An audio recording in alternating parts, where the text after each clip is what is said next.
The first human being who formulated the tactics of subversion was a Chinese philosopher by the name of Sun Tzu.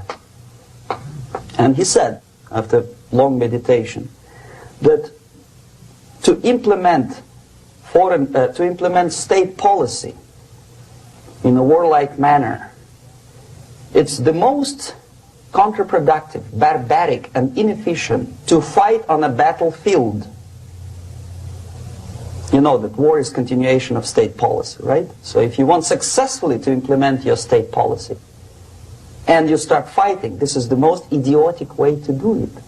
The highest art of warfare is not to fight at all, but to subvert anything of value in the country of your enemy, until such time that the perception of reality of your enemy is screwed up to such an extent that he does not perceive you as an enemy, and that your system, your civilization, and your ambitions look to your enemy as an alternative, if not desirable, then at least feasible. Better red than dead. That's the ultimate purpose, the final stage of subversion, after which you can simply take your enemy without a single shot being fired, if the subversion is successful. This is basically what subversion is.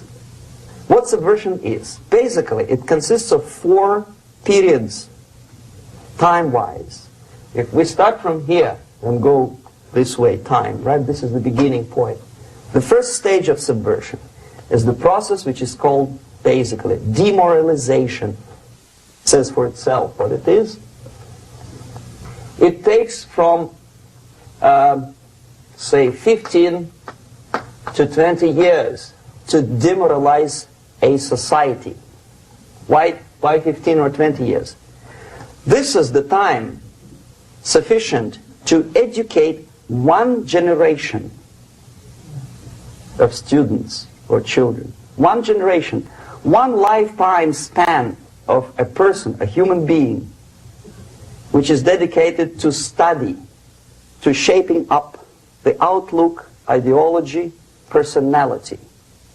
No more, no less. Usually it takes from 15 to 20 years. What it includes? It includes influencing, or by various methods, infiltration, propaganda methods, direct contacts, doesn't really matter. I will describe them later. Of various areas where public opinion is formulated or shaped.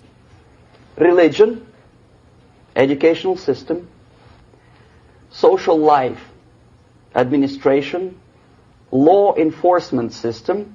Sometimes when I describe all the methods, students ask me question, are you sure this is the result of the Soviet influence? Not necessarily. You see, the tactic of subversion, about which I'm talking, is similar to the martial art, the Japanese martial art. If some of you are familiar with that tactic, probably you will remember that if an enemy is bigger and heavier than yourself, it would be very painful to resist his direct strike. If a heavier person wants to strike me in the face, it would be very naive and counterproductive to stop his blow. The Chinese and Japanese judo art tells us what to do. First to avoid the strike, then to grab the fist and continue his movement in the direction where it was before, right? Until the enemy crashes in the wall. You see? So, what happens here? The target country obviously does something wrong. If it's a free democratic society, there are many different movements within the society. There are obviously, in every society, there are people who are against this society. They may be simple criminals, ideologically in disagreement with the state policy, conscientious enemies, simply psychotic personalities who are against anything. Right? And finally, there are a small group of agents of a foreign nation, bought, subverted, recruited. Right? The moment all these movements will be directed in one direction, right? This is the time to catch that movement and to continue it until the movement forces the whole society into collapse, into crisis, right? So that's exactly the martial art tactic. We don't stop an enemy. We let him go. We help him to go in the direction we want them to go. Okay? These are the areas of application of subversion. What it means exactly. In case of religion, destroy it, ridicule it, replace it with various sects, cults, which bring people's attention, faith, whether it is naive, primitive, doesn't really matter. As long as the basically accepted religious dogma is being slowly eroded and taken away from the supreme purpose of religion, to keep people in touch with the supreme being, that serves the purpose. Therefore, replace it, accepted, respected religious organizations with fake organizations. Distract people's attention from the real faith and attract them to various different faiths. Education. Distract them from learning something which is constructive, pragmatic, efficient. Instead of mathematics, physics, foreign languages, chemistry, teach them history of urban warfare, natural food, home economy, your sexuality, anything, as long as it takes you away. Okay? Social life. Replace traditionally established institutions and organizations with fake organizations. Take away the initiative from people. Take away the responsibility from naturally established links between individuals, group of individuals, and society at large, and replace them with artificially, bureaucratically controlled bodies. Instead of social life and friendship between neighbors, establish social workers institutions. People who are on payroll of whom? Society? No. Bureaucracy. Power structure. Okay. The natural bodies of administration, which are traditionally either elected by people at large or appointed by elected leaders of society, are being actively substituted by artificial bodies. The bodies of people, groups of people, whom nobody elected. Never. As a matter of fact, most of the people don't like them at all, and yet they exist.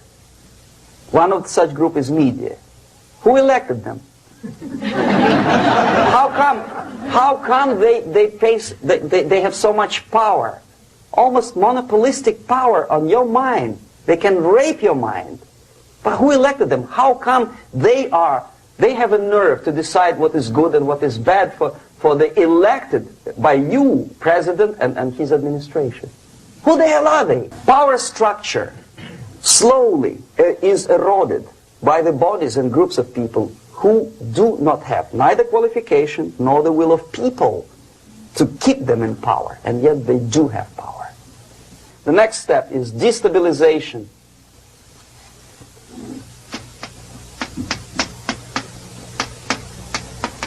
Again, this word says for itself what it is. To destabilize all the relations, all the accepted institutions and organizations in a country of your enemy. How you do it? You don't have to send a battalion of KGB agents to blow up bridges. No. You let them do it themselves. Here it's radicalization. On the stage of destabilization, we cannot come to compromise even within a family. The husband and wife couldn't figure out which is better. Husband wants his kids to eat at the table, and wife wants a child to roam around the room and drop food all over the floor. They cannot come to compromise unless they start a fight.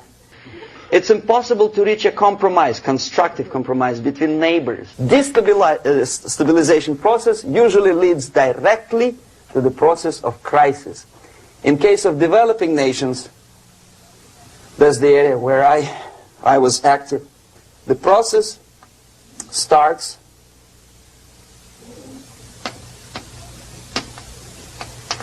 when the legitimate bodies of power, the social structure collapse, it cannot function anymore. So instead, we have artificial body injected into society, such as non-elected committees. You remember I was talking about them here. Social workers who are not elected by people, media who are self-appointed rulers of your opinion, some strange groups which claim that they know how to lead society forward. They don't usually. All they care is how to collect donations and sell their own concocted ideology, mixture of religion and ideology. Here, we have all this artificial body claiming power. If the power is denied to them, they take it by force. In case of Iran, for example, all of a sudden we have revolutionary committees. What kind of revolution? There was no revolution yet, and yet they had the committees. They were taking power of judgment. They had the power of execution, they had the power of legislation, and that they had the power of judicial. All of them combined in one person, who is half-baked intellectual, sometimes graduated from Harvard University or Berkeley. He comes back to his country and he thinks that he knows the answer to all the social, economical problems. Okay? Crisis is when society cannot function any more productively. It collapses, obviously. That's the word for crisis. Could be stopped right here, both as an expert and as an import. And that takes one step, one very important thing to do. You don't have to expel all the KGB agents from Washington, D.C. The most difficult and at the same time the simplest answer to the subversion is to start it here and even before, by bringing back the society to religion, something that you cannot touch and eat and put on yourself, but something that rules society and makes it move and preserve it. So the answer to ideological subversion, strangely enough, is very simple. You don't have to shoot people, you don't have to aim missiles and Pershings and cruise missiles at Andropov's headquarters. You simply have to have faith and prevent subversion. In other words, not to be a victim of subversion. Don't try to be a person who in judo is trying to smash your enemy and being caught by your hand. Don't strike like that. Strike with the power of spirit and moral superiority. If you don't have that power, it's high time to develop it. And that's the only answer.